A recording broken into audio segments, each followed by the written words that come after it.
Hi, everybody. Zach here for another episode of our flagship program, The Spidey Dude Experience. This episode is brought to you by our loyal patrons over at patreon.com/SpideyDudeNetwork. Pledge today and get both early access to content on the main channel, as well as entirely exclusive content, like brand new shows, commentaries for old Spidey stuff, including commentaries for the MTV series, for example, as well as the video editions for Voices from the Area Gargoyles podcast. And our Patreon first show focused on the Krakoan era of X-Men. We also want to encourage you to check out our other programs that are all available on Audio Edition. These are all over on spidey-dude.com, and they're available on your favorite podcasting app. Shows like Clone Saga Chronicles, the show that started this entire network, Spectacular Radio, Spectacular Sal Buscema era podcast, Amazing Spider-Man Classics, the Slot Symposium, and the sister program on this channel, Make Mine Mayday. As always, be sure to hit the like button. It really does help us big time in the algorithm. And additionally, if you have topics you'd like to cover on a live show or in a recorded medium, make sure to leave a comment down below the description or shoot us an email at SpideyDudeRadioNetwork@gmail.com. Finally, make sure to join our community. Be alerted to all new updates by hitting that subscribe button and clicking on the bell. But to be clear, your viewership is more than enough for us. And if you want to hang out with us off YouTube, you can always go to our Discord, where we have all sorts of fun stuff, or you can join us on our social medias and follow us there. All the links are down in the description below. As always, we want to be making some references to visual aids and or live comments. If you're an audio listener, pay that no mind, but leave that 5-star review for us. Any and all feedback we will read on future episodes. Thank you, and without further ado, let's get rolling with this episode of the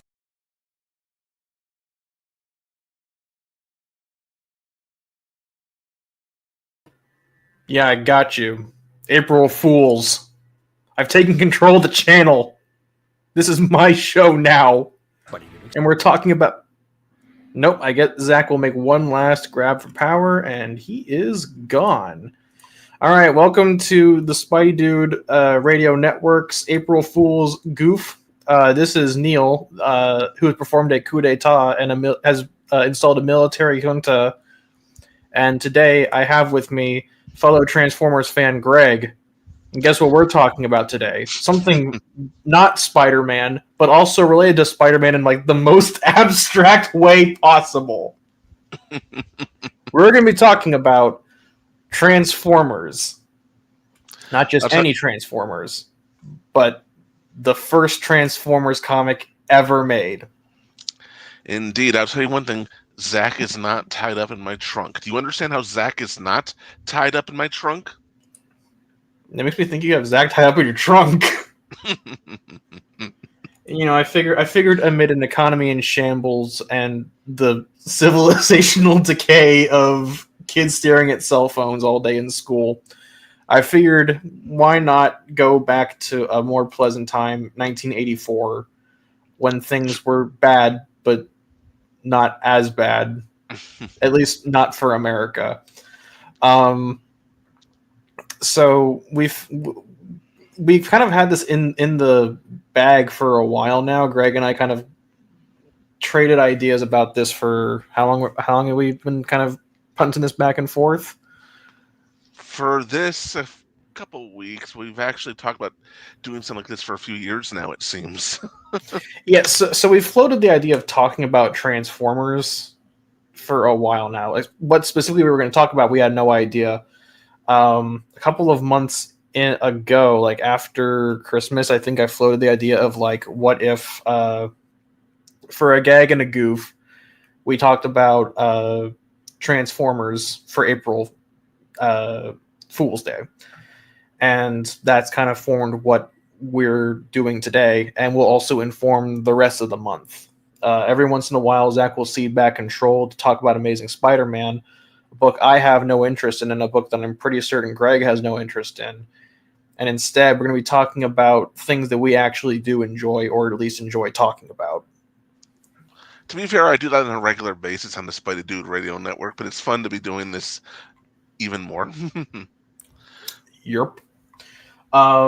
So I don't know if we want to kind of spoil what we're doing for the rest of the month. No, not yet. Not yet. Yeah, we'll keep it oblique. We might change our minds. But before we cover the actual issue itself, we are talking about the first issue of the Marvel 1984 comic book series that was edited by Budiansky Bob Budiansky, written by Bill Mantlo and Ralph Macchio, and then pencils by Frank Springer. Mm-hmm. Inks by Kim DeMolder. And colors by Nelson Yomtov, right? And Jim Shooter, editor-in-chief. Some love him, some loathe him. And some do both. The people who love him because of the royalties. Yes. But before that, and John Byrne burned him in effigy. Oh my god! Well, I don't really care what John Byrne has to say. He's a little weirdo. Before we talk about giant robots, we'll stick true to the nature of the Spidey Dude experience, and we'll talk about Spider-Man or Marvel for a little bit. Next week is the number one, the relaunch of Amazing Spider-Man, written by Joe Kelly, a book that I'm not particularly excited for. Greg, do you have any thoughts on that? No. Okay, cool. Anyways, moving on from that, some new interesting things happening in the world of Marvel Rivals. The current season, because this is a Marvel Rivals channel now, sometimes we feel obligated to talk about it. The current season, Eternal Night Falls, will be ending next week, I believe, and the monthly reset will begin the next season, which is Hellfire Gala. For those of you who have been following Mutant Orgy Island, that is the Met Gala that they have every year to select a new X-Men team. Or they did until it got blowed up. Oh well. Next Question. season... Mutant Orgy Island. Is Rogue able to participate? Did they figure that out? Kinda. She chose not to, though. Of course. Next season, we'll see the launch of at least one Krakoan map. I believe it's 2. And 2 characters will be launching. The first will be Emma Frost, who comes out when the season launches. And their new policy is, instead of waiting 3 months for a season, a new season will be happening every 2 months. And the policy now is that they're going to be releasing a new character every month. So following April, which is when Emma releases, May will see the release of Ultron as I believe a strategist character. But Emma Frost's been confirmed to be a tank character. Millie the model. I demand Millie the model. I demand Flexo. That would be a deep cut. I can't wait. Man. Oh my god. They'll probably put Gwenpool instead, which I'd be okay with. I'm okay with Gwenpool. They'll probably put resurrected Gwen Stacy in there. Oh my god. That'll be one of the alt questions. Walter is in the chat saying, I thought a good April Fool's Day joke would be there was a good issue of ASM. That, you know, Walter, I may be a goof, I may be a goober, but I can't make miracles happen. You're asking the world of a man who can only lift pebbles. So there's that. And I kind of wanted to talk about, trying to remember where friend of the show Tyler put it.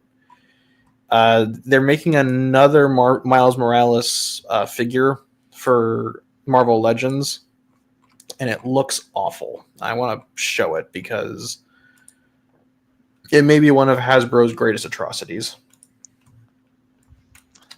Let me see. Here we go.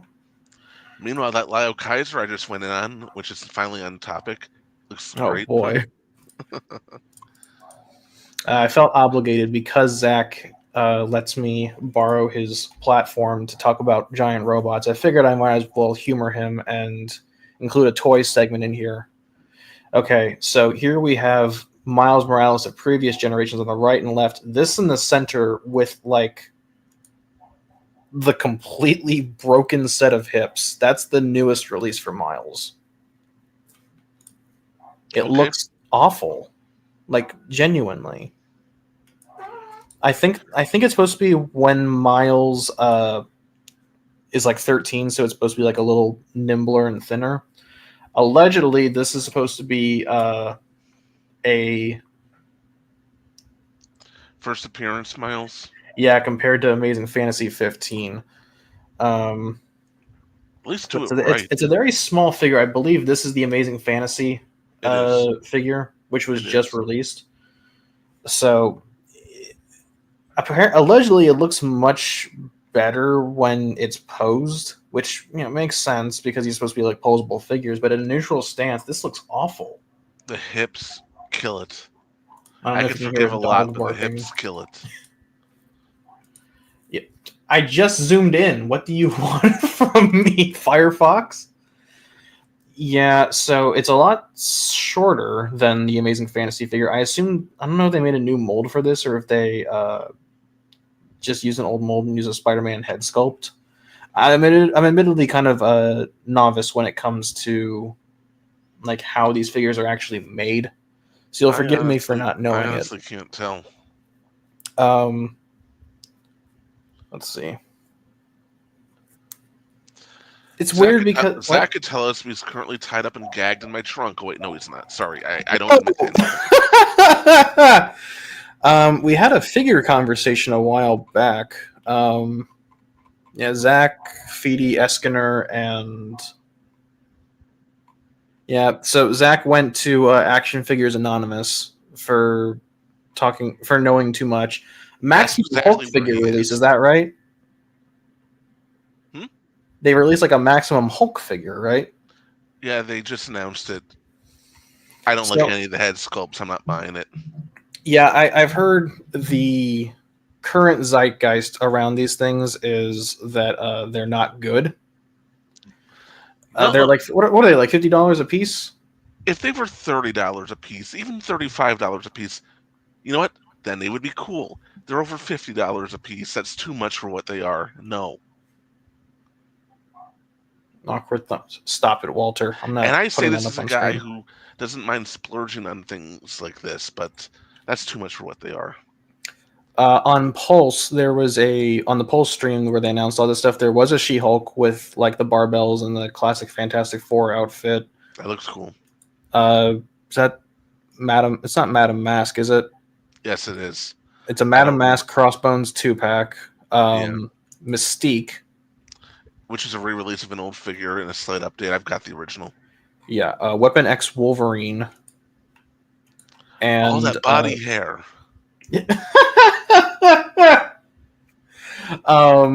And finally, it's the Spider-Man Insomniac Gamerverse Velocity suit. The suit that Insomniac is so proud of. They have a 4 or 5 issue miniseries comic attached to it. They should do the one with Miles in his Nike suit. Speaking of Nike, not really. I just needed to transition to the next figure. They're doing a re-release of Bully Maguire along with the emo cut, and what's weird is a symbiote accessory. Wasn't that when he was ripping it off of him? I don't know. I don't remember in the movie like him having like the symbiote having fangs until it got onto Eddie. But I've only seen that movie twice. The first time I went, I hated the movie. But to be fair, I saw it with the most obnoxious, loud audience I have ever had the misfortune of sitting through a movie within the theater. That was a terrible audience. I went back a week later for a matinee to watch the movie without them, and I still didn't like the movie. I will say they did get the Bully Maguire. That likeness is remarkably I don't say prescient. They also did announce a Thunderbolts wave, which accidentally spoils one of the main antagonists for the movie. If you've ever read a comic book, but it does have. Look, guys, we have Florence Pugh. You can own a $25 action figure of Florence Pugh on your shelf. Now all I need to do is get a Scarecrow figure from Batman Begins, and then I can have my own Oppenheimer set up. Oh boy, the hotel room chair scene. You can make that on your shelf. And you know what? Considering what they're putting together, I've got to get to pose a Godzilla figure with them. Oh, they're making Godzilla in there. Here is Red Guardian. I've got U.S. Agents in the queue. Here we go. It actually looks really good. I don't know if I'm going to see this. Are you going to see this movie, Greg? Am I going to see Asterix Dark Avengers? Not in theaters. Maybe I'll wait for it. Are you going to wait Disney Plus? Okay. Yeah. I haven't seen... The last Marvel movie I saw in theaters, was it Yeah, it was Ant-Man 3, and then I swore I wouldn't go to another one in theaters unless I hear it's really good. That's fair. So this was the big hubbub when we were talking about it. This is the Maximum Series Hulk, which I guess is supposed to be alongside the Spider-Man one that was based on the McFarlane design. Yeah. My consensus on these on the Maximum figures is that it's basically a markup on a rebranding of technology and like fabrication techniques we've already seen for standard figures for a while. hmm For the price point, you said it's $50, right? The Spider-Man is. This would probably be. But I wouldn't be surprised if this is more. It's probably be around 60 or 70, maybe. It's too much for what it is. Yeah. So like Zach has said, and I think Feedy and Escanor were talking about it in the Discord, which you should go to, by the way. It's a great Discord server. We talk about Marvel Legends for a lot of reasons that don't involve me. That head sculpt is terrible, for one thing. It is. So the Um, other two. yeah, and the articulation looks kind of rough. I don't really know a lot about Marvel Legends, but you can tell, like, sometimes they do a really good job hiding the joints and what's obviously like a piece of plastic articulating, and they just didn't do a good job on these. I do give them kudos that they've been able to get him to do the thunderclap thing that he does. Yeah, let me see if I can find a picture of that. Venkman's in the chat saying this is bizarre because I'm talking about Marvel Legends without Zach. I just felt, I felt obligated to because I'm using Zach's platform. Oh, whoops. Here we go. Yeah, that's the thunderclap. That looks really good. That the body itself looks fine. It's the head sculpt that is making it rough. Feedy was saying that he really wanted to select Immortal Hulk, but they can't ever find it in stock. But yeah, the Maximum figures to me just feel like Hasbro pushing the limits of what they can get away with, as far as like not to pivot away to something that interests me, but it happened to me with Nintendo recently with the unveiling of the Switch 2. $90 for a launch title. That's insane. But I think with the tariffs incoming, we'll be seeing a lot more of this, where a bunch of companies, regardless of whether they're impacted by the tariffs, will be using them as a justification to see what they can get away with as far as maximizing the price point relative to their cost of production. And I think the Maximum series is just them making like a marquee series of figures and hoping that nobody notices that they're like the exact same as far as technology. And Feedy brought up a comparison in the group chat of the Mafex series, which for him are $45, but that includes shipping and like customs stuff. I have a Mafex Spider-Man figure. I bought it a few years ago. It was almost $100. But you know what? I see where the money went on that thing as opposed to the Maximum Series Spider-Man. Yeah, because they're like about $20 more than the standard Marvel Legends, but they do have more. There's better articulation, I recall, as well as extra shading, right? Mm-hmm. Depends, yeah. So to me, I just feel like the Hasbro is accidentally outpricing people out of their hobbies. Yeah, they're outpricing themselves, which is weird. It's a perfect parallel to Nintendo, because Nintendo, the Switch 2 should have been an easy like slam dunk as far as like an improvement upon the Switch infrastructure. But I am hoping that the $450 price tag is accounting for the tariffs and not in spite of them or before the tariffs are enacted. And that was just them trying to get ahead of it. Could be. Either way. But like you said, like $90 for it's $70 digital, $80 physical for Mario Kart World, right? No, it's 80 digital. No, 70 digital, 90 physical. Oh my god! I know Donkey Kong Bonanza is cheaper at least, so maybe I'll get that. I was hoping to get a Switch too when it launches, but I will say this: I'm not going to give up collecting, but I've seriously cut down, and I'm going to get a lot more picky and choosy about what I do collect and buy. A friend of the show just sent this to me. Let's see. Matt Wagner. I don't know if it's Wagner or Wagner. I'm using the German pronunciation. He sent me.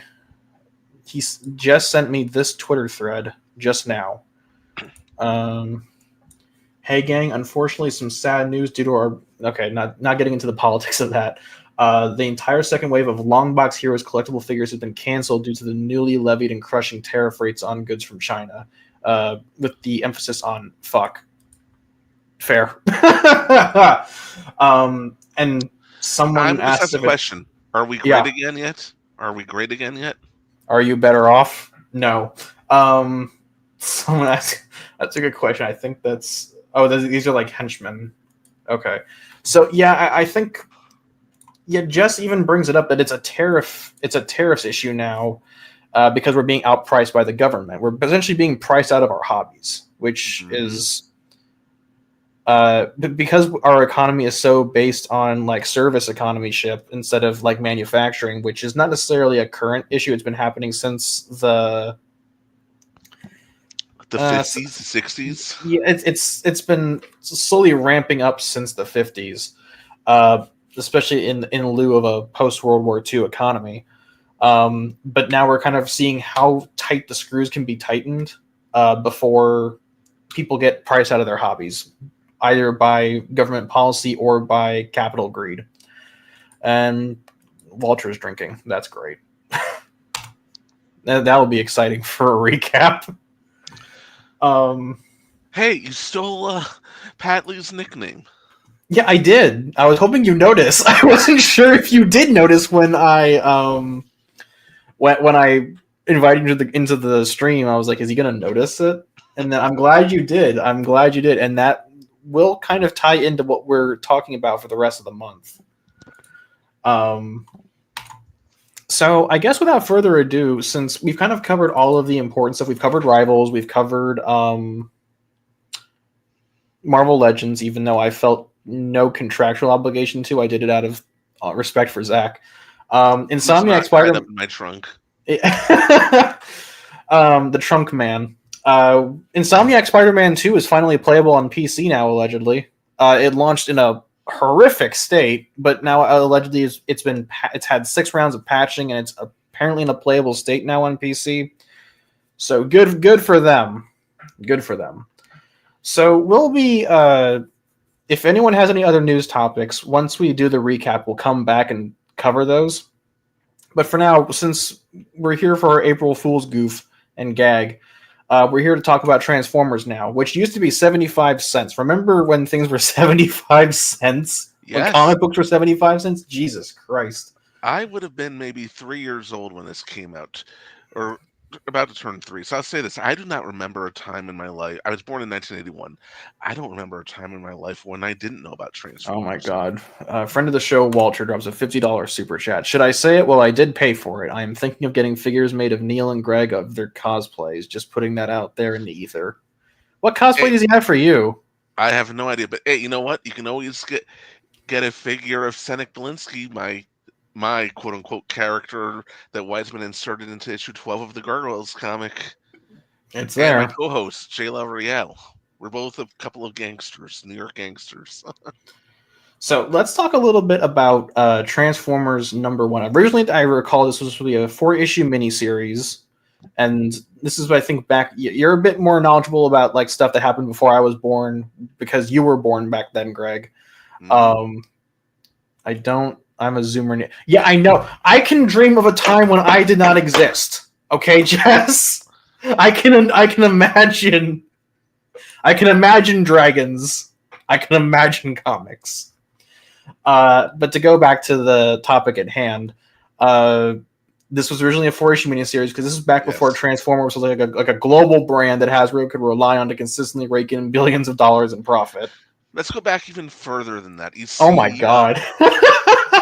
You see, there was this little movie that came out in 1977. A lot of people like it. I'm kind of indifferent about it, and and it changed the world.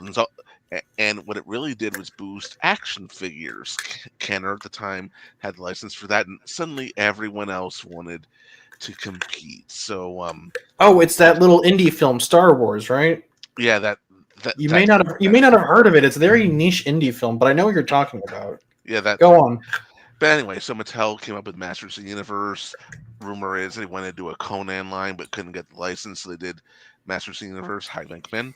And then Hasbro decided, hey, you know what? We have these 12-inch dolls from action figures from the 60s, G.I. Joe. Let's do something with that. But let's shrink them down to Star Wars size, but give them better articulation, more weapons, and vehicles. Oh, we've got a global hit. Let's see what else we can do. I believe Kenner didn't have any. They had like 2 points of articulation, right? Oh boy. So they went over to Takara, who were making these toy robots, and they decided to import them. And they had already had a hit with G.I. Joe over at Marvel Comics, thanks to Larry Hama. So apparently it was Jim Shooter who came up with the name Cybertron and the whole war between the Autobots and the Decepticons. And then they dumped the toys onto Bob Budiansky's desk, and he had to go through all of them and come up with names and tech specs for each and every one of them. Oh, and Denny O'Neil named Optimus Prime. You may also know him as the guy who created Ra's al Ghul and wrote that Mudman issue of Amazing Spider-Man.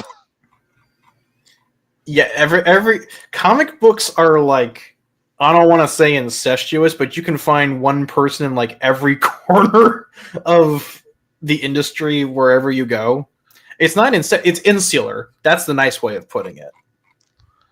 It's a small pond with a lot of fish and a few big fish. And it's very hard to get into the pond. Nowadays, yeah. Used to be easy. You could just... Yeah. All right, so eventually this interesting cartoon in 1984 came out called The Transformers. I believe this came first. Yeah, the Transformers comic came before the comic, I believe. A few months. 2 months. I believe the comic launched in May of '84, and the cartoon first aired in September of '84. Yeah, but considering how long it takes to make an animated show, they would have both been in development at the same time.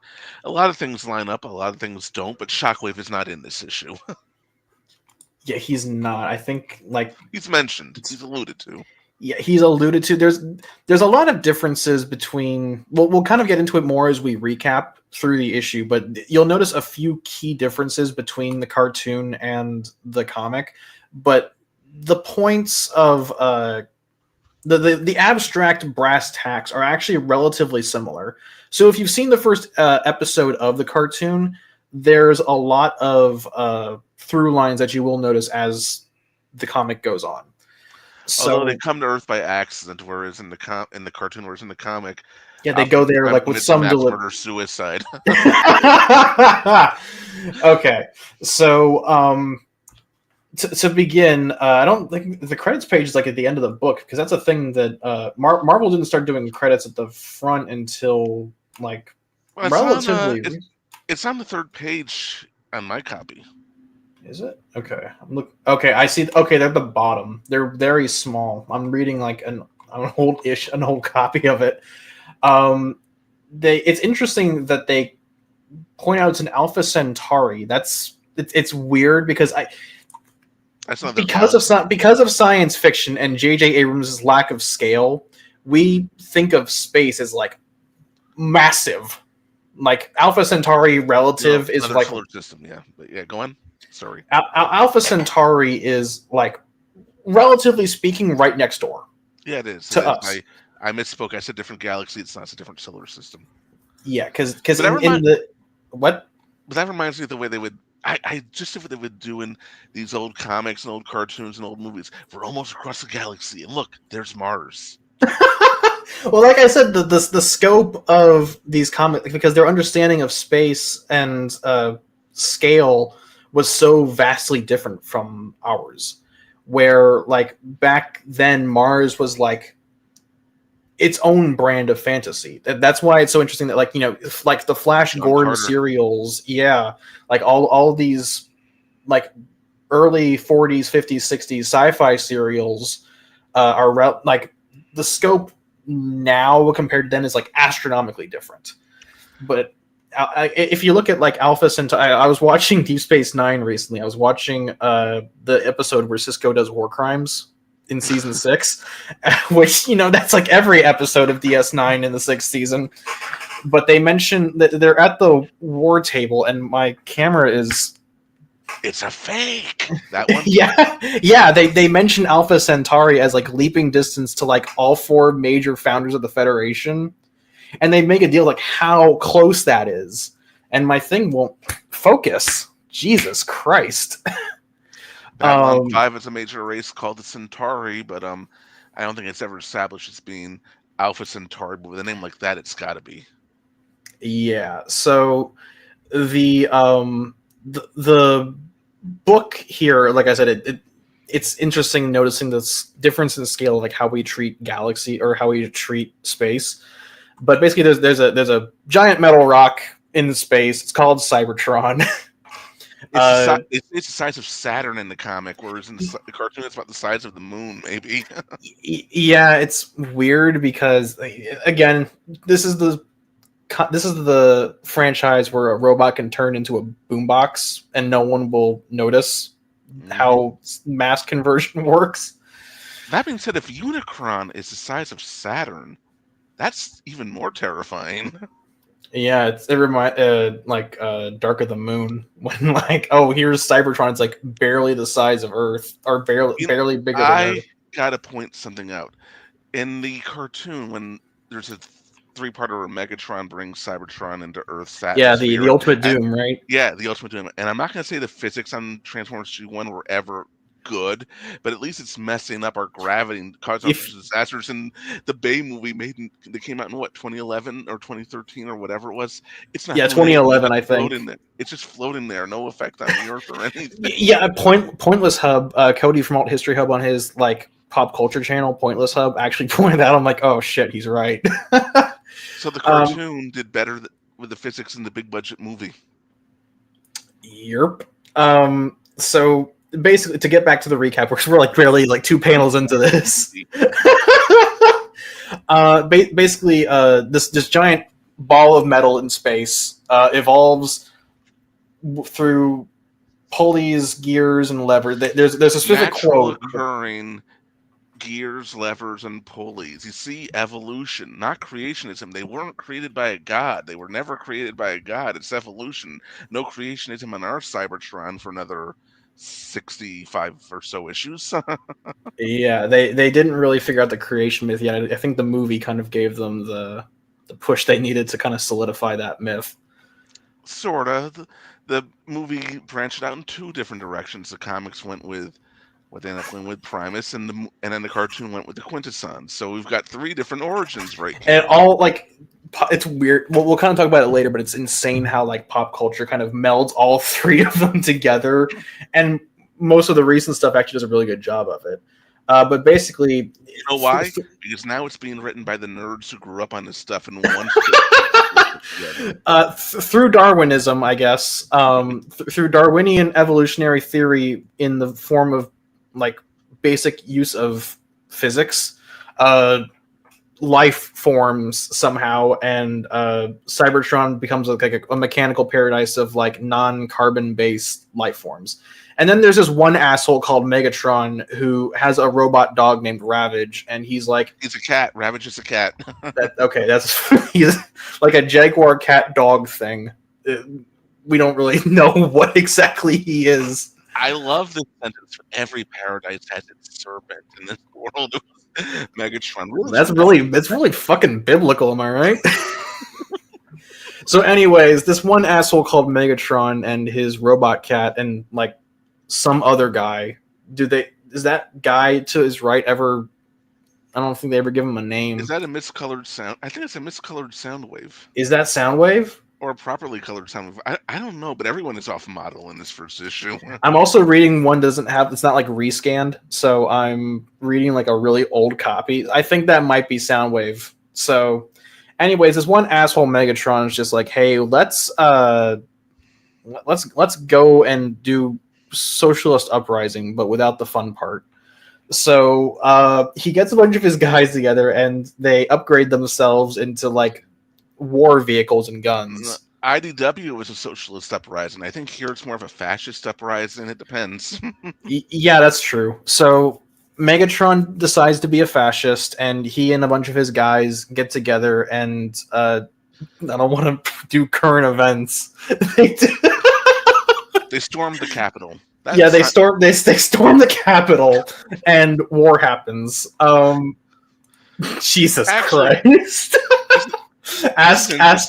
This is interesting. It implies that Megatron invented the technology for transforming on one page.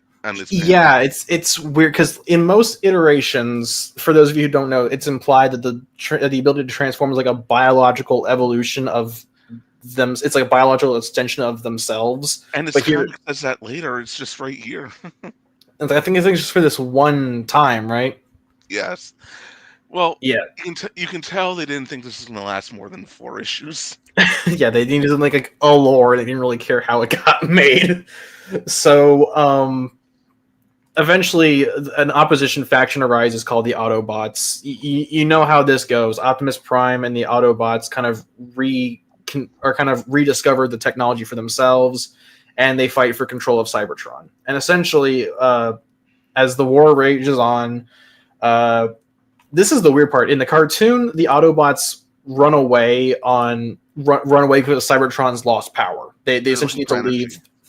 Yeah, it's run out of power. They need to leave. But in this universe, the exodus is unintentional because they need to go destroy an asteroid belt that's going to hit Cybertron.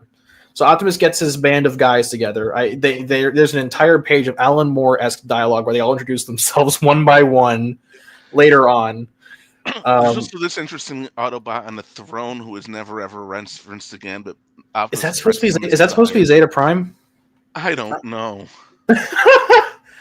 On the TF Wiki, which I have as a source material with me, it's just called the Autobot Elder, and I think or it's like a council, but they don't have they don't have like a name for this guy. It's just a dude. Hasbro, make a toy of him. I know you will. Yes. It's just one of the Autobot High Council members, which would go to be more defined as the franchise expanded. So Optimus is like, okay, guys, we're gonna get in the Ark and we're gonna go blow up the asteroids. And Megatron, because he's a petty bitch and hanging out in his Castle of Doom, he goes, okay, hey, Soundwave, we're gonna go. I love how it's called Castle Decepticon. None of the more creative names that they would later give it. See, Greg, you were in the comic in the 80s Autobot Elder. Venkman, I identify as a Decepticon more. Based. G1 IDW Decepticons, let's go, baby. The Venkman in the chat says, you also had that little monkey dude who created Unicron in the 3rd season of G1. Yes, Primacron. Forget about him. Yeah, we don't talk about that 3rd season. I love the 3rd season of that show. I actually just it's Star Trek. It's just Star Trek, the animated series season, and I like 3. it. Yeah. I love crazy insane Galvatron. Anyways, in disturbs my plasma bath. in Messy Bitch Castle, Megatron realized the Autobots are heading out, and he's like, "Hey, Shockwave, you're in charge while I'm gone." I think we actually never see Shockwave. He's only ever mentioned or alluded to. He brings Shockwave on the ship in this. In the cartoon he left Shockwave in charge, but no, Shockwave came with them on the ship. Oh, I'm thinking of the cartoon. Yeah, so he basically loads up all of his guys in. I think he's not in the issue, but I think Straxus was left in charge. I don't think they ever mention anyone being. I'm thinking of the carts. I think it was later that they introduced Straxus, or was it? It wasn't G-Axis, was it? No, G-Axis was G2. Okay, I don't know why I thought of G-Axis. I think it might have Taurus. Death Saurus was Japan. Yeah. We're having our fun. We're gonna do all the deep cuts. This is me and Greg in our zone. We're gonna do all the deep cuts we want, and you guys can't stop us in chat. Okay, so anyways, Megatron's like, okay, they can't leave without me saying so. We're gonna do the End of Fall of Cybertron video game. We're gonna chase them into the asteroid belt. So Optimus and the Autobots have succeeded in destroying the asteroids and preventing Cybertron from being destroyed. The Decepticons climb on board. Again, this you can basically watch the cartoon's first episode and get the beat by beat from here, but the circumstances leading up to it are much different. In this universe, they accidentally crash on Earth. In the cartoon, they do, yeah. In Well, this universe, in the comic, they didn't mean to go to Earth at all. They just meant to go out for a day trip to space and then knock out some asteroids and head back home for a Taco and then Tuesday Optimus Prime dinner. commits suicide with all of them. Oh God. You know, I begin to think if Optimus Prime is willing to do that, a mass murder suicide like that with his own guys, maybe this is the version of Optimus Prime who is comfortable ripping people's faces off. Well, this is the one who also kills himself when he loses a video game. So Yes, he does. So, anyways, they crash on Earth. You've seen the cartoon. 4 million years later, it's Mount Saint Hilary, right? You know, I always wondered something. That is such a weird number. Why 4 million years? They could have been down there for a few days. They could have woken up anytime. It could have been 100 years, 1,000 years. Why 4 million years? So I just assume it's for two reasons. The first is to establish that Transformers live very long life, like their bodies endure for a very long time. The second is to make sure that the humans don't discover them. Like they're buried inside the mountain, I believe the volcano erupting is what opens up the arc to the world. So I assume it's one to kind of show how durable the Autobots are as far as chronology, and two to hide them from people. Well, there's another option for what opens up to the world when Beast Wars Megatron comes with the Nemesis and activates the tractor beam, and we're having a good time here. From Walter Aston, the Earth is a spa for yeah, it's like it's the farm upstate. Mm-hmm. So, anyways, volcano erupts. The computer turns on. I don't think it's called Teletran 1 in this universe, is it? I think it's just the Arc. It's just referred to as the Arc. Sometimes it's called Anti in the UK. Anti. Yeah, so this AUNTIE. Anti. So, for those of you who don't know, the Transformers comic actually had a UK release, but this issue, for a 22-page issue, or this was 22 pages, right? Yes. So a 22-page release in the US was actually knocked into like two separate issues for the UK release. And so the UK numbering goes on way longer than the US numbering.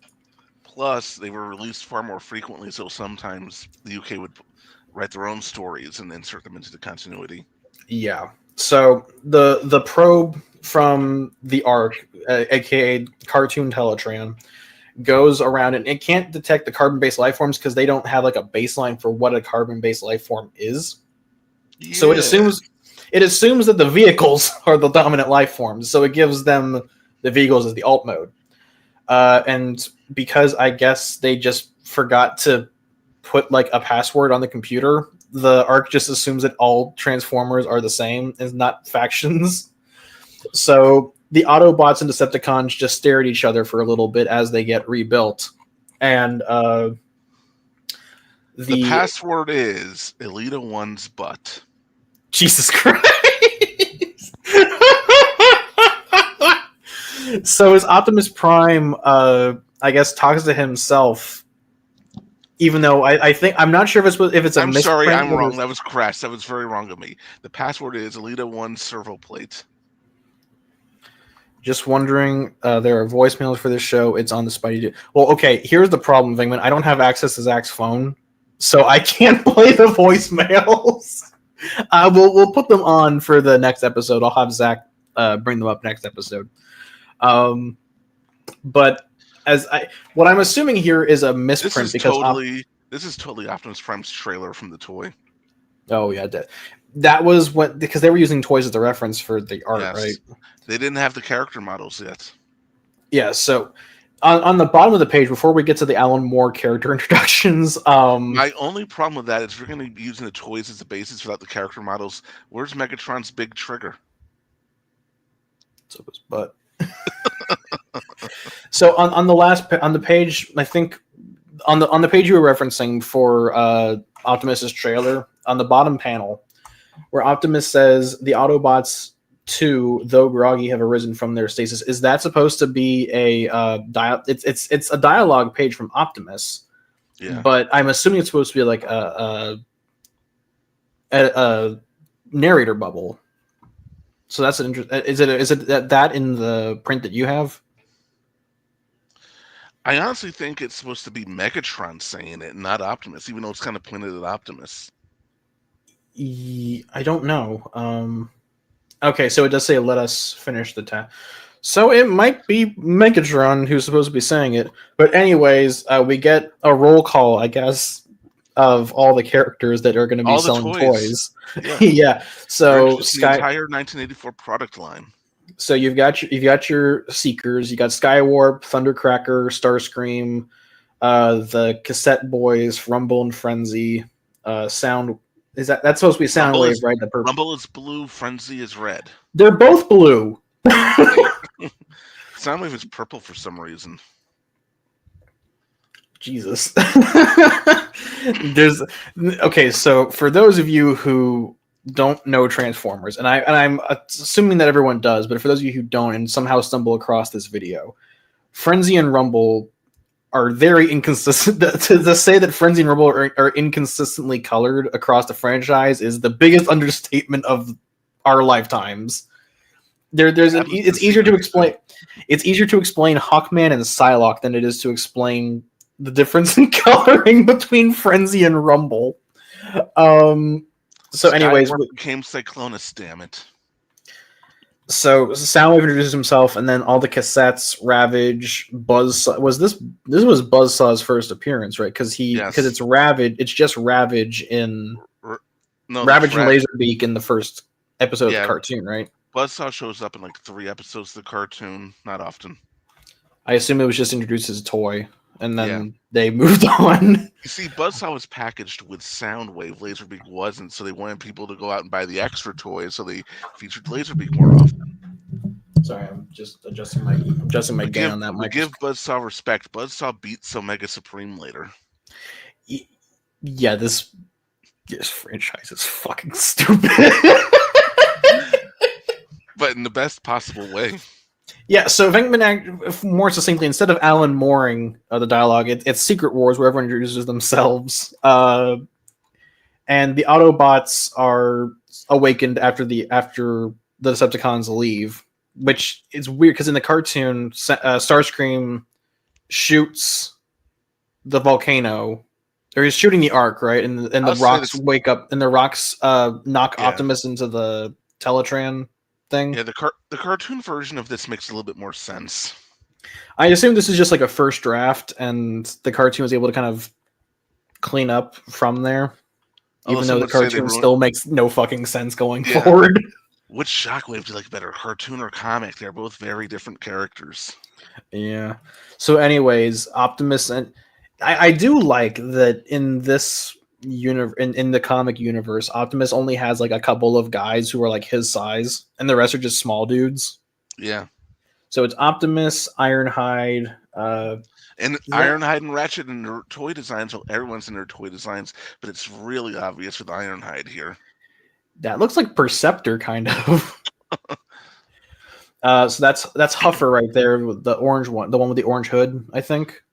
Huffer, the biggest complainer of the team. Or is that Gears? I think it's Gears. Gears is the one with the goggles, right? Sometimes depends on who's drawing it. the only answer you can provide in Transformers, sometimes depending on which era. Everyone's favorite Camaro. I mean, VW Beetle, Bumblebee. I am sick of Bumblebee. Skybound did the right thing by killing him off right away. Cliffjumper mains. Our time is now. Speaking of Cliffjumper, I like him better than Bumblebee. Speaking of Cliffjumper, he's right there, and he really is just Red Bumblebee. Unfortunately, Sunstreaker is there. It's weird because I think in most iterations of the franchise, Sunstreaker and Sideswipe are brothers, but they don't introduce them next to each other. It's very asymmetrical how they introduce them. It's just whoever's at the bottom of the page. Yeah, it's really weird. Also, Sunstreaker's an Autobot sociopath. Read his tech spec. I'm not doing that. Anyways, so oh my god, there's another page of Jesus Christ. There's so many toys to sell. Mm-hmm. Is it a spread? Yes. Okay. So, anyways, there's Mirage, Blue Streak, Prowl. Sorry, Prowl the prick. Prowl, who becomes like the most interesting character in IDW after Megatron. Jazz. The Shining. Is it Scatman Crothers who voices him? Scatman Crothers. Before he gets an axe in his back, or after he gets an axe in his back. Yeah. That's Hound, right? Yeah, Hound. Yeah, Hound, Windcharger, Gears, Ratchet, Toy Ratchet. Yeah, that's where he has like the stars, the Skybound Starscream like tank legs. Skybound Starscream attached to a Cobra Hiss. Oh my god, yeah. Venkman, not gonna lie, sometimes I have a hard time imagining Frank Welker's voice when I read Marvel Soundwave's dialect. Well, it's weird because didn't John Bailey voice him in Bumblebee? I think so, yeah. The epic trailers guy. Yeah, John Bailey did everyone in Bumblebee. Well, I mean, they only had like one line each. Uh-oh! He found us! We better get through this. He escaped my trunk. So I was at Ratchet, Wheeljack, and Trailbreaker. And you'll notice something about this book is that everyone has like, at this point in the series, they have like one thing. That's their only thing. And they required like a full paragraph to explain themselves on the page. And in some ways, I respect the 80s comics for this, is where they did not give a shit about how much dialogue was on the page as long as they got through the exposition. Mm-hmm. This is like the opposite of a Hickman comic. It's the opposite of a Bendis comic where you can the entire pages without any dialogue, which sometimes this art of storytelling is like gone. Bendis like completely eradicated it, and in some ways I respect him for it, but in other ways this is kind of like a lost art. Not even Peter David returns to this stuff anymore, and he's like, I think the oldest writer at Marvel right now, or at least like one. Or no, Dave Mateus Dave Mateus does, like, but David's the only one in like the stable at this point. Mm-hmm. Claremont did this all the time too. Oh yeah, like isn't that one of that's one of his big things, isn't it? Like where he just like throws words at the screen and things happen. God, this next panel here with Optimus talking to Ironhide, and I love the character of Ironhide, but it's so jarring to see him this way. He's like stuck halfway. Not to get too far into our plans, but in More Than Meets the Eye #2, Swerve tells Tailgate to like transform so we can see his alt mode, and Tailgate gets stuck like halfway through. This looks exactly like that. Optimus is basically like, hey, we gotta go stop the Decepticons. Shit's bad.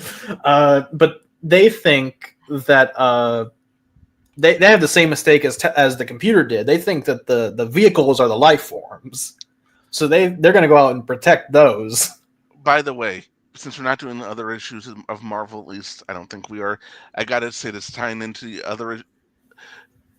This did take place at a time in the Marvel universe.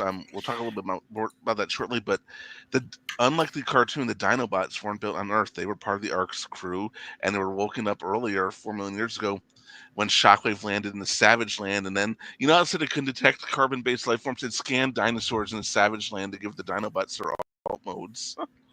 We don't talk about continuity errors in Transformers. Yeah, so the Savage Land exists here. Until it we'll talk a bit about that after the recap is over, but it's interesting like how like not even accidentally, but like how integrated they are into the Marvel universe, and we'll get to that when we get to that. But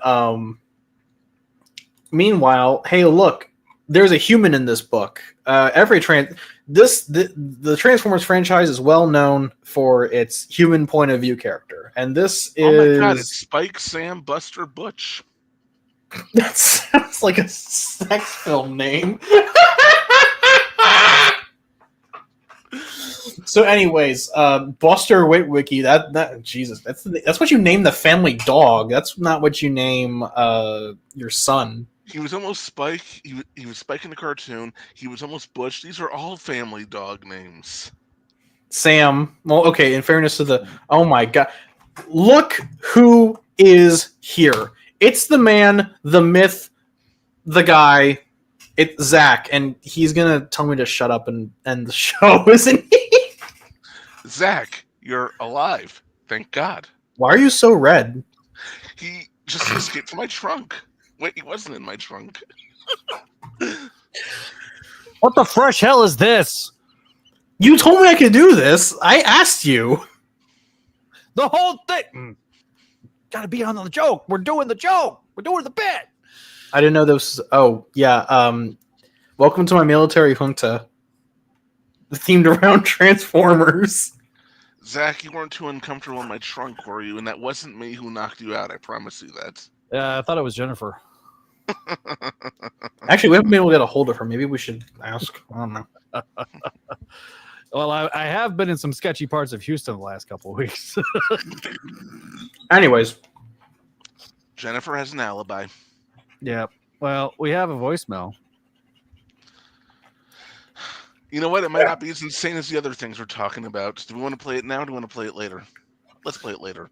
Well, Play it later. Well, it's specifically a reference to your Transformers takeover. Is that one of your dogs? Yes, Waylon's having a conniption fit.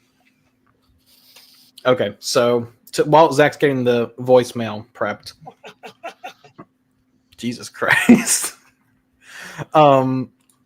So while the arc's getting, or while the Autobots are getting ready to head out, and Jesus Christ, there's so much dialogue in this book. It's actually like hard for me to comprehend. I wish more comics would do this. The old days where it would take you 30 to 40 minutes to read a comic as opposed to 5 minutes. So, anyways, Buster is, and you're paying 5 times as much money for the same amount of content, actually less. This was 75 cents at the time. Yeah. So, anyways, Buster's like, "Hey, I'm going to go to the drive-in theater," and his dad is like a blue-collar dude who's just like, readings for pussies. So Buster heads out, and his dad's like, "Jesus Christ, will this guy ever like go outside and touch some grass?" He's a mechanic in this, whereas in the cartoon he was he oil worked rig construction, worker. he worked on an oil rig, apparently he worked mines in Burma for some reason at the time. So unlike in the cartoon where Spike is feeling the effects of Reaganomics a little too hard, Spike is gainfully unemployed because he's a teenager, and why the hell is a miner on an oil rig? So anyways, night falls and Optimus decides, okay, time to head out, and we get it's a team of 5. I think it's Prowl is in command of the attack squad, and they go out. They go out scouting to meet the new life forms, and they think that the drive-in theater that Buster is going to is like a religious ritual, and they don't realize that Laserbeak is watching in on them. To be fair, a lot of sexual escapades take place at those things, and that could be a religious experience for some. Depends on your religion. Base. Anyways, excuse me. So you talked about Marvel Legends without me? I did. Listen, I did the thing. What was the context? I'm just going through the comments right now. You talk about Hulk and how we don't like its head sculpts, and how it's probably not worth $50, and probably neither is a Spidey. We went through the Thunderbolts wave. We went through the awful looking Spider-Man hips. They look okay. To be fair, because I watch Robo Don't Know on YouTube, it looks so much better posed. But we did offer that condition that it looks good. Yeah. I did make a little fit about how we made a comparison to Nintendo and how they're pricing people out of the hobby. Yeah, I mean, look, the Toby black suit went on sale today, pre-order, and you had 3 different prices at 3 different locations. I don't know if you talked about that. Bully Maguire. We did talk about Bully Maguire. Yeah, did you talk about the different prices though? No. So at Hasbro Pulse, it's $29.99. To be fair, Hasbro is on topic for what we're talking about. And then at Big Bad Toy Shop, it's $34.99. And then at Entertainment Earth, it's $37.99. So anyways, back to the comic. The Autobots kind of sneak into a movie. The Autobots just wander on in, and Bumblebee's like, "I'm going to be the first great Earthling." And so I guess what's supposed to be penetration, he smashes into the car where Buster, his girlfriend Jessie, and what's this guy's named O. Yes, the letter O. Imagine being named the letter O. That's the 80s, all right. Anyways, Buster's like, shit, my dad's gonna kill me for getting rear-ended by a beetle. And he's like, oh wait, there's nobody's here. He kind of just assumes that the brakes came off and just rolled in. And then anyways, oh shit, here comes the F-14s to blast up a movie theater. There's an deep cut Transformers Victory. There's an episode where Leo Zach, who's a Decepticon jet, shoots up a school. I'm not kidding. He shoots up a school. And it's a Catholic school, too. Jesus Christ. When did it come out? 1989. Oh my god. So anyways, as the American public faces their own foreign policy for once, the villains injure Bumblebee, and the other Autobots, they're like, oh shit, we gotta transform and defend ourselves. So they recognize the value of their stand your ground laws, and Prowl realizes, oh shit, these guys are just cars. Everything's gone wrong. And the Autobots realize, oh shit, the humans are running away. They're the ones that are alive. The cars aren't. And the Autobots retreat. Could you imagine the conspiracy theories among humans that this incident is spawning? Yeah, they probably think like there's a war of cars. What wars were going on in the 1980s? There was that wasn't. It wasn't Kuwait. Kuwait was like in the 90s, right? Yeah. Were the Falklands invaded yet? Yes. Yeah. So the Americans like, oh shit, is the Falklands domestic? So anyways, while the Americans are facing foreign policy issues, the nation of Carbamia is behind this. Oh my god.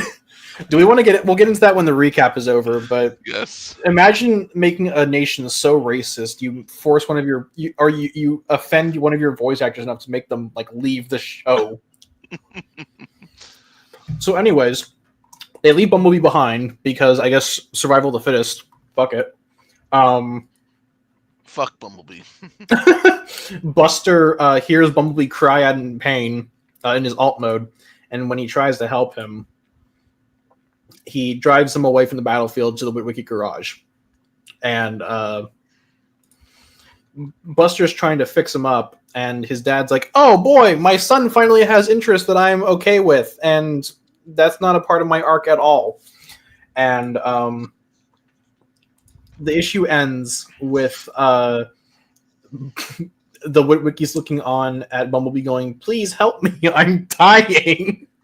Help, I've fallen and I can't get up. That would have been in that era. Next issue. Hey buddy, can you spare some fuel? So that's the first issue of Marvel's Transformers.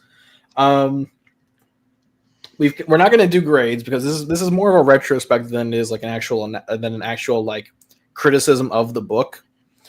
But you can tell this is the first thing anybody ever did with these characters. Look who's in issue 3. Oh shit! It's our guy Nick Fury and Dum Dum Dugan, and they're making reference to that Godzilla comic. So we kind of teased this out earlier in the issue. This book is very integrated with the actual mainline Marvel universe in a way that like, yeah, and then like once they kind of developed their own lore, they kind of separated outwards. I believe G.B. Blackrock, who is sort of like this leg of the Marvel Universe's version of Tony Stark. He's Tony Stark with glasses. Yeah, so he is more or less like this. He becomes later on in the franchise's history the equivalent of Tony Stark, but in the early version of the comic, he is kind of under Tony Stark in terms of the hierarchy of business. I believe Blackrock's actually in like direct competition with Roxxon, right? And the Savage Land comes into play multiple times because, as you mentioned earlier, Shockwave lands in the Savage Land I don't remember what issue it was. It was issue 5 when Shockwave gets revealed. At the end of issue 4, he gets revealed and he shoots everyone and takes over. So it's like rat bad. Megatron was actually leader of the Decepticons for very little of the comic book. Yeah, so and as we've alluded to, Venkman alludes to it in the chat. Spider-Man shows up for like an extended part of issue 3. Right it's here, one of, it's what? At the cover. Yep, he's got the cover right there. It's a very iconic cover. It's hard to kind of it's weird like how much like integration there is with the Marvel universe and like how it gradually gets. And when this issue away. came out, this was the symbiote. This wasn't just him wearing a black costume. This was the symbiote he had just gotten back from Battle. This was like just after Secret Wars, and this was just after the Dire Wraiths happened in Rom the Space Knight, because the Dire Wraith invasion happened while the main characters were away for Secret Wars. Yeah, right here, this panel, Peter, the symbiote, is forming the costume. Yep. Venkman in the chat. Hey, chat. Zach is here. You're welcome, by the way. Should I do another voicemail to keep him here? He's obviously like checked out. He's just here to look at the voicemail. You there, bud? Zach doesn't want to talk about Spider-Man in this issue. I mean, I haven't read the book, so I don't. I know. I can't comment on it. I need to read it though. But like you said, Nick Fury is in here. It's weird how built in the Transformers are to the Marvel universe, and then like how gradually, like as the Transformers get their own lore, that connection becomes a lot more tenuous. I had a lot of these physical issues back in there was a letter section in one towards the end. This is in the 60s where a fan writes in and suggests having them team up with the Silver Surfer, and it said Transformers is not a part of the Marvel universe. Forget about issue 3. And then later on, like there's a human. I don't remember her human name, but she gets turned into a like cyborg called Circuit Breaker, and Marvel owns her. Yeah, so that's why she hasn't shown up since the Marvel run ended, right? Put her before this came out. She was created for this book, but before she first appeared, they inserted her into a panel of Secret Wars 2 so that Marvel would retain ownership of her, not Hasbro. You know what? I gotta give them credit. That's kind of ballsy, and I respect them for it. It's not Jessie. That's Spike's girlfriend, or that's Buster's girlfriend. Josie something. I used to know it. Hang on, I'm going to the wiki. I'm going to the wiki. By the way, if I'm not here, don't leave voicemails, because then we can't play them. I just happen to head home early tonight, so you're welcome. I think Walter knows that. I think Walter doesn't care. Damn it, Walter. I'm tired. Yes, wait, did he? Oh, wait a second. Did he? He was tied up and gagged in someone's trunk for a while. Definitely not mine. So. Josie Beller. That was her name. Josie Beller. Yeah. So it's weird, like knowing like how close they are, especially knowing later on that Rom the Space Knight, as another Hasbro property, will share a universe with the Transformers in IDW. So it's just weird, like how all these little weird parallels. It's like George Lucas says, it's like poetry. It rhymes. History never repeats itself, but it does rhyme. Let's see. I know Zach doesn't have life, so I knew he was available. Not like he was getting a hair. Jesus Christ, Walter. I was working. I'm trying to make money right now so I can pay my rent. He has a child to feed. Yeah. Well, that's someone else's. Anyways, we were kind of talking about it earlier, but I did allude to like how, I don't want to say rough, but you can tell this is like, compared to like a cartoon show where the Bible is a bit more like thorough when they like started the show's production. This issue is very like, I don't want to say rough shot, because it's a competent production. There's something like bad about the production of this series. It's just you can tell they were like, okay, here's some toy robots. We need to make some lore about them. What you got? What's each of these characters? And you mentioned earlier like the tech specs, like how each of these characters has like a stat sheet. Later on, I think the Dreamwave character profiles are based off of those tech specs, right? Yeah, I've got those in trade form right over there on my shelf. Yeah. So this issue suffers. It suffers very much from what I would like to call Star Trek Next Generation syndrome, where they had like a rough idea and then like things don't get ironed out until like season 3 of Next Gen. Mm-hmm. And some would argue this book didn't get good until Simon Furman took over, which wasn't until like issue 55. But oh shit, I'm trying to remember. But I would say, Budiansky did some fun stuff. I think Budiansky and Furman obviously both had very different approaches to this book. Yeah, saying it's bad is it's inaccurate to say it's bad. It's just a very odd. Honestly, I'm not gonna say it's bad, but I do think at the time they saw it as disposable. They had no idea they were creating something that was going to last. But to be fair, they hardly ever do. Stan Lee didn't think Spider-Man was going to last. He thought, maybe a 3 or 4 year shelf life, and then the book would die and they would go do something else. Yeah, I think when they were making, like you said, Greg, they had something on their hands they didn't know that would pan out. They had something and they knew they had to do something with it. But I don't think, and it's weird because a lot of the stuff here does define the franchise going forward. I know the G1 cartoon kind of has more of a broader cultural impact, but this issue does a lot to kind of set the stage for like who the characters are, the general aesthetic and vibe of the universe, and not just in this iteration, but across the entire franchise, across 40 plus years of existence. And it's just bizarre, like to see like some characters are colored weird, like compared to like their G1 or their cartoon versions, or even like other versions. That's going to keep happening. Look at cartoon Galvatron and look at comic Galvatron and how they're colored. I'm not gonna read that out to Zach because I don't think he's paying attention. But yeah, it's a very interesting start to what would eventually become like one of the most important franchises. I don't want to say of all time because that sounds hyperbolic. But it is a very important like cultural touchstone as far as like how action figure industries were built around it. I would argue out of the franchises of the 80s, it was the one that ultimately had the most impact. It lasted longest. G.I. Joe and He-Man were big also. I didn't really care about He-Man, but I liked G.I. Joe. But while those were still around in some form or another, not to the same level as this. And I'm going to tell you exactly why I think that is. And I've always said this. In the short term, it wasn't good for the franchise. In the long term, I think it was. I think the death of Optimus Prime in the animated movie made the franchise immortal because kids are experiencing death on that level for the first time ever. And it scarred them. It traumatized them, but they remembered it.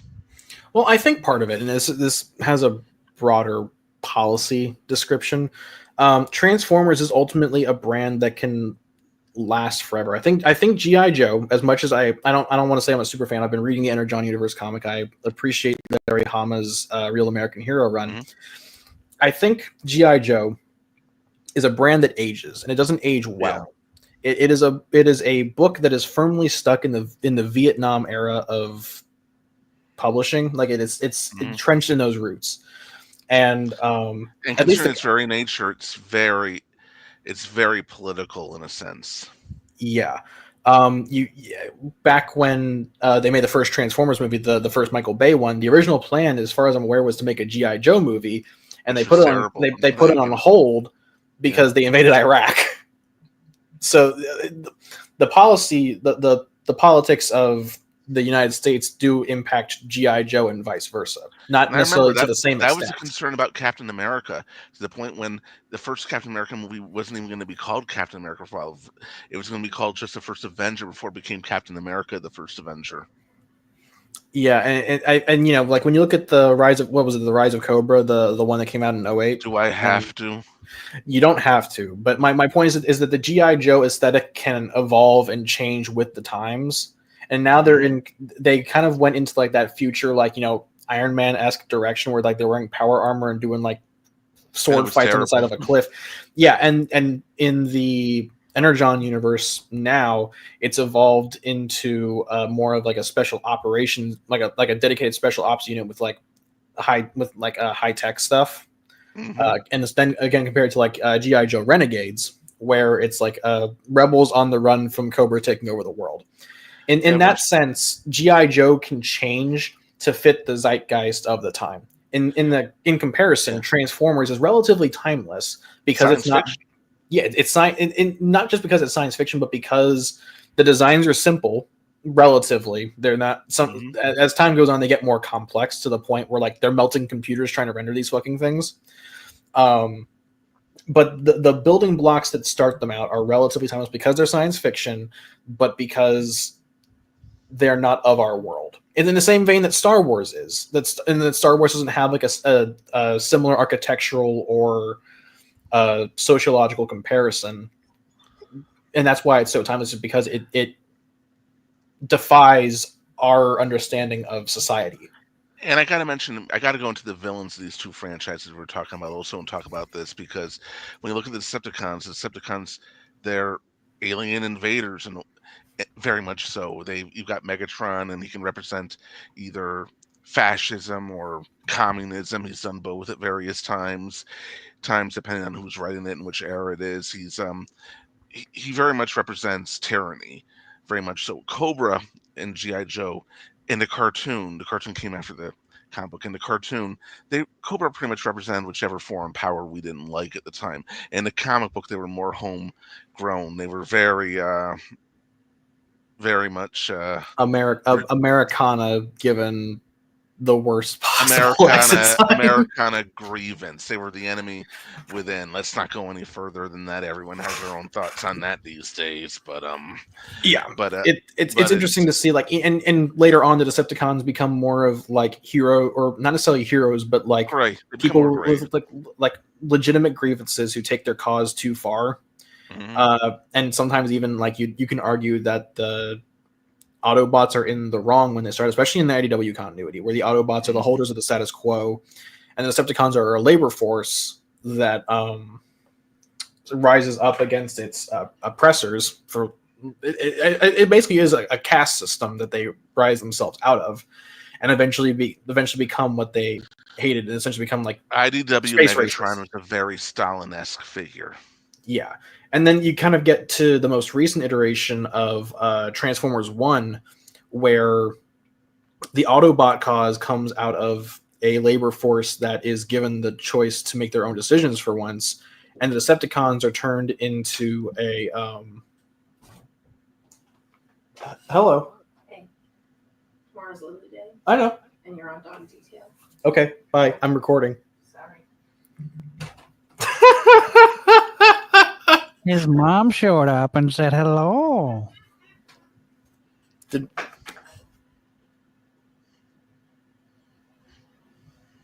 she laugh? Yes, she did. Okay. Anyways, the Decepticons in Transformers 1 are like former military. They're built out of the High Guard. And it's interesting to see how the difference between the Decepticons and Cobra is that the Decepticons are parallels, like or more abstract parallels that can be retrofitted depending on the continuity and how the writers want to explore that universe's origins, whereas Cobra is more based on like pre-existing sociological foundations. They can be based on like Vietnam to Afghanistan to basically, like you said, Greg, any power that we didn't like when the book is being published or when the cartoon's being made. And eventually it changed into the Joes being rebels while Cobra is the institutional fascist regime. So it's just interesting to see how that. Yeah, I would argue Skybound's Cobra is very similar to Hamas Cobra, even if Cobra Commander himself has his feet in both versions. And Neil's mom told him to take the garbage out for the last 12 issues of ASM. Listen, I can't fix the world. You're asking too much of me, Walter. I think we've kind of said our piece on it. We'll talk more about our plans for the rest of the month, or maybe you'll find out by surprise. We kind of cobbled this all together last minute, as on today, because we meant to do it on April Fool's, but I think it'd be funnier if we did it the whole month. So you'll see what we have coming up. We're not going to do the standard outros and stuff, just because one, I don't feel like it, and two, because this isn't a normal episode of Spidey Dude Experience. So we're going to give you the thumbnail again, and we're going to do the outro. If you like the show, make sure to like and subscribe. Hit the bell notification at the bottom of the... Oh, wait. We got the voicemail. That's the whole reason I'm freaking here. Okay. I got it. Aren't we prepared? Yeah, all right.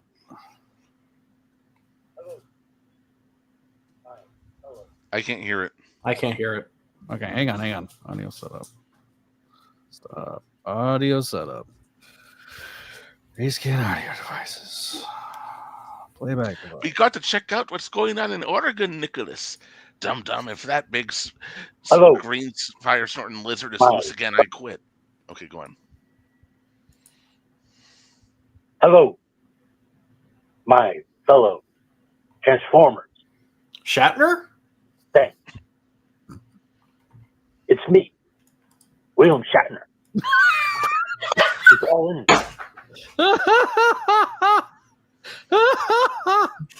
call in to this wonderful show to say Optimus Prime is an overrated character. Team Rodimus all the way. I Holy unironically agree with that. Fun on your show. Have fun on your show. Don't ask me why I just turned into Christopher Walken. I don't know why. Could be the whiskey. Enjoy the show. That's it. Funny enough, I actually I like Optimus, but unironically, I actually do prefer Rodimus. He's kind of the young King Arthur character, especially in the third season. He's Captain Kirk. Yeah, he's a Pointless Hub kind of made the comparison that he kind of is Captain Kirk. and a little bit of Peter Parker also. He makes a mistake, he gets his mentor figure killed, and he has to make up for it. Yerp. Anyways, now we're going to do the closing bit. To make sure to like and subscribe, hit the bell notification at the bottom. If you want to follow us on other social media platforms, we do have a Discord. It has been linked in previous episodes, but we'll probably add it to the bottom of this one. Make sure to follow us on Facebook, Instagram, and Threads at Spidey Dude Network. We are on Twitter, formerly known as X, on at Spidey Dude Radio. We do have a Blue Sky up. I don't have that on here. Maybe I'll update it when I do the graphic for season 5. I don't know. And if you want to leave a voice, what? And listen to Voices from the Eerie. Yeah, make sure to listen to Voices. Greg, I think you guys just came off a hiatus, right? We're about to, yes. As soon as Wiseman gets back from overseas. Excellent. All right, and if you want to leave a voicemail for us and give us your good old Shatner impression, make sure to call us at 818-925-6631. We'll be more than happy to take any show or any voice message for any show that we have in the current rotation. And if you want to have somebody other than Walter leave a voicemail, I highly suggest you do it. Please and thank you. Please. Walter, next time, do a Gollum impression. Oh, God. Anyways. I must have it. April Fools. April Fools.